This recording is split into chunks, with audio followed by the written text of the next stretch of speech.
على فكره ما بتعرفيش تلعبي وقاعده تقولي انك انت بتعرفي تلعبي واخر قله ادب. بعرف العب، مالكش انت لسه دعوه. ايه اللي انت بتعمليه ده؟ ايه اللي انت بتعمليه ده؟ عبيط ولا ايه؟ يا ستي ما تعمليش كده. ايه اللي انت بتعمليه؟ هو مين ده بيبص لك كده ليه؟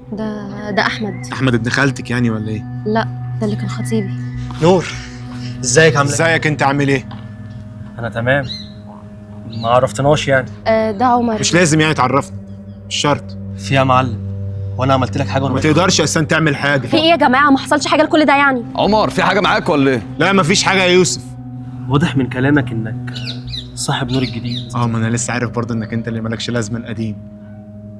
عموما ربنا يسعدكم.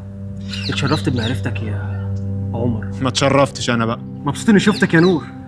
حابب اكلمك. لا يا معلم، بس انت رايح فين؟ يلا نروح نلم حاجتك. يلا. لو فكرت بس مجرد تفكير انك ترجع تكلمها، انا ما اظنش انك هتعرف ترجع تتكلم تاني. مش بحذرك، انا بهددك.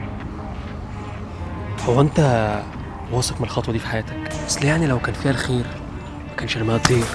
ورب اللي يعز ويذل اني مش هكسب بنفسك قدامها، بس المره الجايه انت اللي هتبقى جبت لنفسك. ربنا يوفقك.